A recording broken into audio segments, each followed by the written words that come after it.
Good morning. It is Friday the 14th, Valentine's Day. I'm going to put together a week of just me doing my stuff here in the car business. I'm going to post it up on YouTube and start getting some videos up there, up here on YouTube. And I haven't done anything in a while. We mostly did podcasts, but I think just doing some grab and go footage and just putting it together for a week could be interesting. So we'll see what happens. Right now, I'm actually getting ready for the EC3 Con and the Plainville show. So I'm going to have my guy Robert set up with an 8-foot table at the Plainville show. So I got to go down to the Waterbury Auction Gallery, drop off my inventory to there. I have to get ready for the 2-day show at Mohegan Sun. So right now, this is what I'm looking at as far as trying to get ready. I don't even know how it's going to happen. So we'll see. Oh, by the way, those are FedEx packages that came back from PSA. So we'll just do a quick reveal on that too later on this afternoon. Okay, we are off to the storage unit because I need to pick up inventory B to go set up at this, to hand off to Robert to go set up at the Plainville show tomorrow morning. I think it's at the VFW. And then I have to order pizza while I'm there from Pepe's. I'm not eating it, unfortunately. I got to go bring it over to Uber Dog because they take really good care of my dog over there, and it's been a little while since I treated them, the staff, and that's what we're gonna do. And then I have to drive down to Waterbury to drop off the inventory. So we'll check in a little bit.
Okay, well, this is what we're dealing with. So I have to split this inventory up.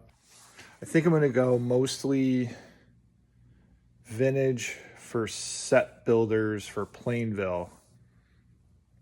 Have vintage stars, I guess, for the casino show. Yeah, I'm going to have to make some decisions, so I'm not going to bore you with that right now. Okay, so this is what we're bringing, mostly vintage. Yeah. All right, bases loaded. Yeah, this should be enough with what Robert has to cover an 8-foot table, like no problem. Typically you can get, these are 4-row boxes, so on an 8-foot table you can get 14 boxes without stacking them. Obviously we don't have all 4 rows, we got a couple of 2 rows, we got a 5-row.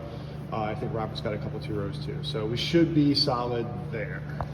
Okay, so I'm on my way to pick up Pepe's Pizza to drop it off at Uber Dog. And I was listening to the radio, and they have an alternative station here in Connecticut in Hartford called Radio 104. Although I don't really consider it alternative. It's mostly, I don't know, pop and trash, but anyways, mainstream trash. And speaking of that, they were just playing Green Day, and I don't know if I'm the only one here, but I cannot stand Green Day. It just sounds like the lead singer, Billy What's-His-Face, has got a stuffy nose. Like, you know, you hear Walk Alone, it's like, I got a stuffy nose, and I walk alone. Ha, ha, ha, left. And I hate them. And most of their songs sound the same, and the fact that they dominate the airwaves for 30 years just is terrible. They almost remind me of Rush. God dang it, I got Robert calling me. All right, So what's great is I'm going to end up meeting Robert in the parking lot at the Waterbury Auction Gallery, which is good. And back to Green Day sucking. Yeah, I can't get over the voice. It's kind of like, I mean, they have way more hits than Rush, but I can't stand Geddy Lee's voice. And I think that Rush, you know, would have been a great, like, elevator band. Just kill the vocals and just let the instruments play. Like, if you're in an elevator and you got Rush playing and you put on a light show in the elevator, that may be a good time. But as soon as Geddy Lee opens up a stupid mouth, I want to punch him back to Canada. Sorry. All right. So we're making okay time today, and obviously there's a lot to do. We'll check back later. We're here.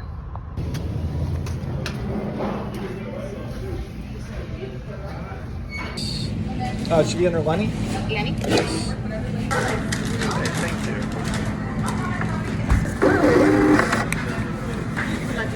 Yes, please. Great, thank you.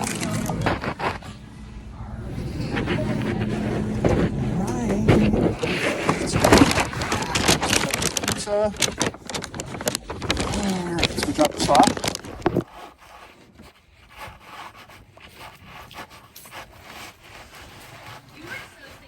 Oh my God, well, here you guys go. Enjoy. Just a little thank you for taking care of. Okay, we're at the Waterbury Auction Gallery. Let's see, we got Robert over here. Look at Robert, but look at this place. So this is where you're going to do the pickup if you bid or win anything on the Waterbury Auction Gallery. These are auctions I run basically once every 2 weeks, lots of sports stuff, but we'll do an inside job on that at another time. All right, just dropped off Robert's stuff. Now we're off to Fred and Karen, the supply people, to pick up some supplies. Wow, this is nice. Ford Transit. Very nice. This is definitely up my alley. Nice. You can probably stand. I don't know. Oh no, but I can stand. Dude, I can't even stand on this, and I'm gonna hit my head. So, but I'm not. You know, I mean, well, once you get to here, I am hunched over. But well, this is. Hold on a sec. The other day when I was coming out of Albany, You picked this up with what? Just under 16,000 on it? no, so, yeah, 15,500. Yeah. This is what you want. You want 10 packs of these. Yeah, those are fine. That'll be good. All right. Yeah. But, So plenty of leg room in here. Now this is called the mid. Oh, I like this because you could get it. I've never see in the rentals. You don't have access to this. Oh, you have to put that. I had to pay $900 for it. But still, though, that's. I mean. I told them I wanted gate and I want a lock. Yep. And they left the key in there, so you can see I haven't done anything. Yeah, yeah. So I had to have them put this whole thing. It cost me $900. The color of this too. Oh yeah, this is ideal. Yeah. So hey, To Chuck blue. You know, I said blue. You got freaking. You know. they need to get rid of stuff. All right, so we're just leaving Fred and Karen's house. I just took a look at their van. I was here way too long trying to get ready for the show. They gave me a nice 72 Reds ball that's got a bunch of clubhouse signatures on it. That's awesome. Johnny Bench's clubhouse. Joe Morgan's clubhouse. Yeah, I don't even know how we're going to sell this, but whatever. Back to the house because I got to get back there and probably get stuff ready for the show. It's almost 2 o'clock. And then I think I get back to storage so I can pick up all the inventory for the EC3 Con. See you in a little bit. So basically I just got in 2 packs of Card Saver 4s. Those are the oversized cards. They work out pretty well for when I set up at the shows. Like, I mean, that's, 1969 Hot Wheels program. Well, that's just a open, just hockey wrapper. You could put 3x5 index cards in there.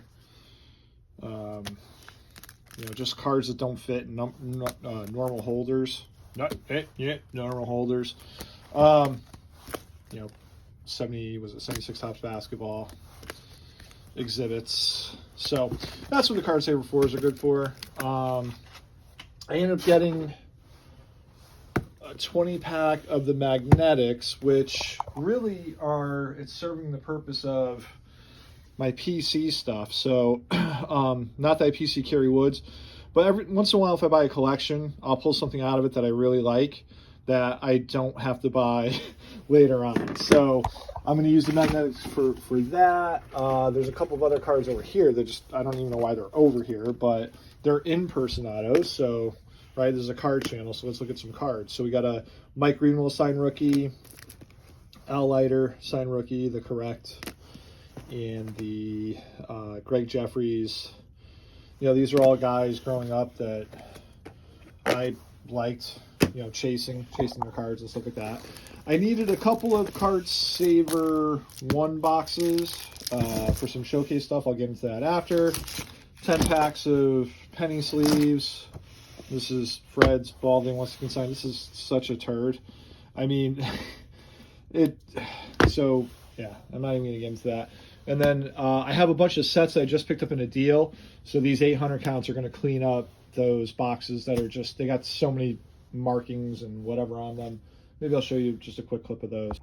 These are the sets that I was talking about. They most likely will go up on eBay. But you know, the boxes, I mean, they've seen better days, so we'll just clean it up and get them in the new boxes. Ventura! Yes, Satan? All right, back at the storage unit. Got to get our inventory tight. Sit you there. Should know this by heart by now, but I don't. Okay.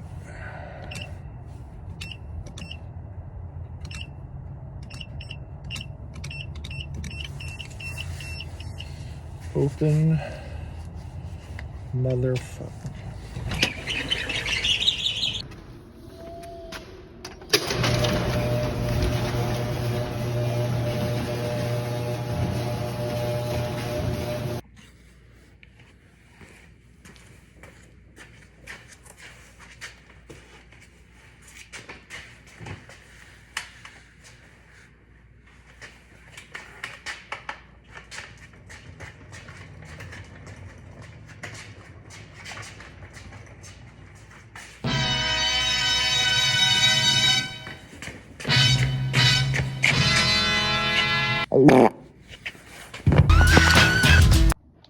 Okay, so now we got to play Tetris a little bit and get all of that into there.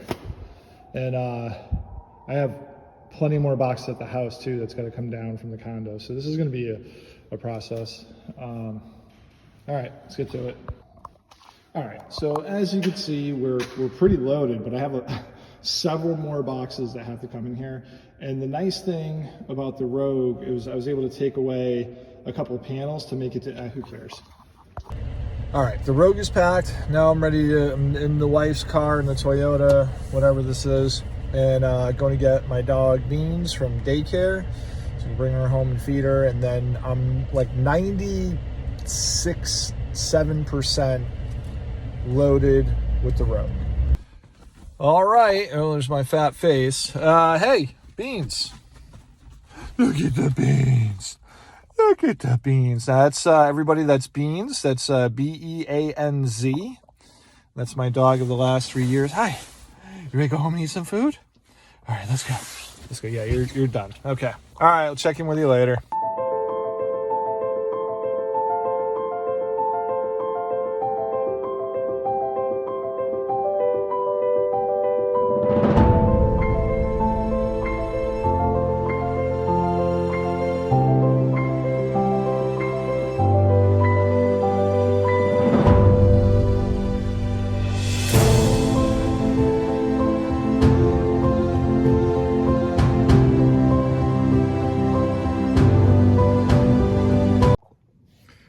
So everything's unboxed. I think all this is autograph stuff. It's basically 3 orders of 3 cards because of how they have it divided up by the decade, and could have been a situation where I wanted a card grade and an auto grade, but all these have card recognition, so they don't say trading card. Most of the stuff is higher dollar, and again, some of it's PC, and some of it's going to go to the show. So we'll start off with a Tony Gwynn signed rookie. Gorgeous Sharpie. It ran a little off here, and I am trying to figure out why this got a 7. I get it's not a 10 because that comes off, but I am not happy with this. So we got a 4 as a grade too, which, I mean, there's no creases on the card. I think this is a complete whiff, and I'm definitely not happy with this, but whatever. Here we have a really nice 51 Bowman reprint, 86 Topps reprint. We got a X5 and a 9 auto grade, so we just missed a 10 there, probably because there's a little, like, you know, I don't know, spacing within the marker, but that is a strong autograph of the Mick. And clearly the affordability of this is much better than the original. But, you know, Jesus, man, they couldn't put it with the holder. I mean, with the spacing, like they couldn't get a, I mean, just sloppiness on PSA. Turnaround time was okay. This is one of my favorite cards. I love the big red machine. I've got a huge Reds PC, also the Oakland A's. I have an Oakland A's PC. Just a lot of the guys that I like, and I just love the A's and Reds rivalry from the 70s and a little bit into the 1990. So that's what my collection is kind of based on. But yeah, 3 strong autographs. You know, unfortunately, we lost Rose and Morgan. You know, we still got Perez, but we got an 8 on the card. Not nice grade on the card considering that there's no left border. Is that true? Man, it must have just made an 8 because that's a fat border. I don't know. So, all right. So I got the generous grade on that, but I'm getting kind of hosed on the other stuff. Here we have some Hall of Fame postcards. I picked up a deal last year. So we got Ted Williams. Tried selling these in the raw. It's tough to do that. Just people just don't trust. So I said, you know what? We'll just get these encapsulated. Always good to have a Teddy ball game autograph in your showcase. Oh, sorry. Let's see. PC selling. We'll bring that to the mail to the show. And with Gwen, we PC because he's just awesome. This will be selling at the show or bringing to the show. We have here a double signed Casey Stengel. There's so many items I've seen Casey Stengel sign that he signed multiple times. Like, I don't know if he decided, like, if he did a practice thing or if he just really enjoyed signing his name, but this is actually a tough one. You know, the value of this is pretty good. So I didn't do the auto grades because obviously they were signed in ballpoint pen and they are a little skippy, but if you're doing the Hall of Fame run, you know, you need some of these guys. And the third one is Dizzy Dean. Big piece right here. So Dizzy Dean up there. There's actually a lot of forged or secretarial ones of these. So it's just nice to see this encapsulated. And again, this will be coming down. Anything I move to the left will be coming with me to the show. Anything to the right will be staying here at the Casa. So here we have a 68 Reds rookie stars. Well, this is probably going to be PC. And we got a really nice bench with a, what is it, a 5 and a 9 auto grade. So we got a 9 on the auto grade and a 5 on the card. I'll take it. You know, that's pretty good. I cracked out some of the stuff that was in SGC. You know, they're not authenticating in-person autographs anymore. So as we distance ourselves from that, and it's been like that for a couple of years, they will still grade pack pulled autographs and stuff like that, but they're just not doing that anymore. So authenticating autographs. So when you see stuff in the holders, if it's got enough value, listen, a signed Johnny Bench rookie has enough value that you could crack it out. And I think I paid $35 to get this, to get the title recognition, which I love, the grade and the auto grade. So totally worth it. This is never leaving the PC because we've got 5 inscriptions here. It's a little sloppy, but you know, it's a 5 inscription rookie card by Johnny Bench. Of course, the signature is a little light and it runs off. But this is funny. So this gets an auto grade of an 8. And the card grade's a 2.5. And you could see, like, okay, yep, runs a little off the card. And look how light that is. But yet, we look at the Gwyn. I mean, is it because the bottom of the T and the top of the T didn't connect? Look how strong that is. Like a 7. And you look at that, and that got an 8. So it just shows the inconsistency. Both cards run off, so I wasn't expecting a 10. And this one, I believe, is a true heartbreaker here. So I love this card. I love me some Joe Willie Namath. However, I paid, before I sent this in, it was in a Beckett holder. And I believe it was a Beckett graded 5 with a 10 auto grade. And I was expecting, after I cracked it out of the holder, I saw there was like a tiny little surface crease that either Beckett must have missed or they thought this card was so strong. They gave it a 5 because, you know, the corners and edges were solid and whatever. Or like I said, it was probably missed. I didn't see it in the holder because they used the plastic. Like they put it like almost like in a sleeve, like a factory sealed sleeve that they seal, and then they put it in the holder. Anyways, without further ado, the last card. So look at that. Okay, so I'm trying to find, I don't know if I see the crease, but like look at the borders and the edges. I mean, there's like a tiny bit of wear, but look at that. Okay, so it was a 510, paid $1,200, cracked it out, paid $35 to get a 3.9. Loser. S a D PSA. That's all I gotta say. Ruined my day. But I guess that's what happens when you play with big stuff, and I guess I don't know what I'm doing, but I don't know how that autograph gets a 9. I really don't. I'm just like running the light over it. I mean, is it that? Did that cause it to get, I mean, anyways, gorgeous card. I'm not taking anything away. It is PC. I do have another Joe Namath that's absolutely killer, and I'll show that to you later at another time. Anyways, I am going to pretty much sign off for tonight, and I'll catch up with you guys tomorrow morning. I do have some work I have to do in the morning before I leave, so I'll be up at 4 a.m. Gonna leave here at 6 a.m. So I don't think I'm gonna bring this stuff though. Oh, and if you're wondering what the deal is with these razor sharp, look at this, it's so nice. I just won this lot on eBay. I guess while I have these out, I might as well just bring this up. So I have, just look at the cuts on that. So these are like X, X Mint, really nice cards. But, when you go through, I mean, obviously there's duplicates. I'm working on multiple sets of these. I just think that the backgrounds, the background and the content is just absolutely killer. And I do believe that this stuff has a lot of room to go up. So part of it's like an investment thing, but the other thing is it's just fun, and the cards are cool. The backs are awesome.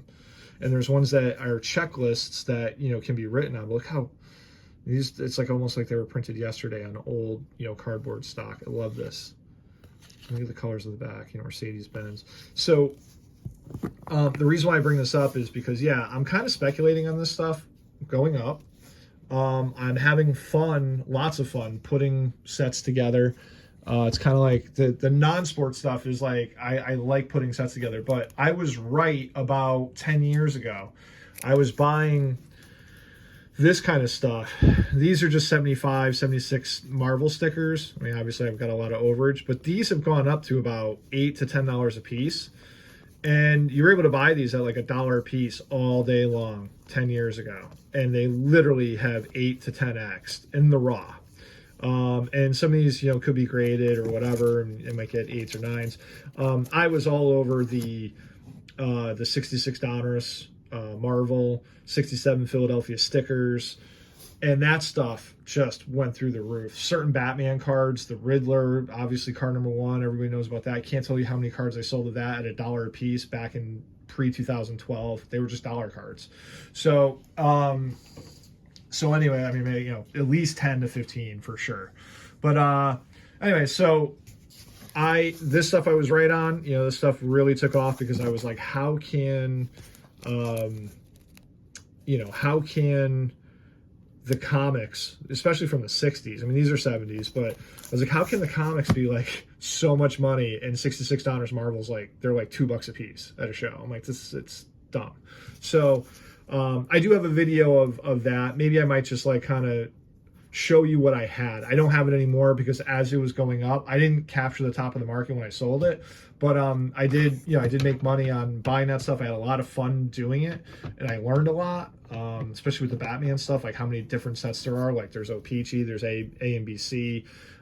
There's like a Dutch version of the Riddler back sets.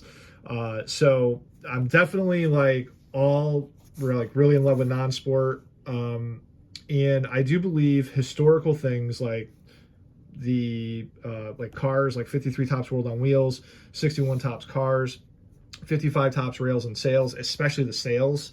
I think those are great because they're just little pieces of art, and they have historical significance. So and I also think that I think some of the war stuff, military, like I think I have the 53 Bowman military set, which is pretty cool, and I'll do more videos on that as we get down the line. So anyways, we'll see you tomorrow. Take care.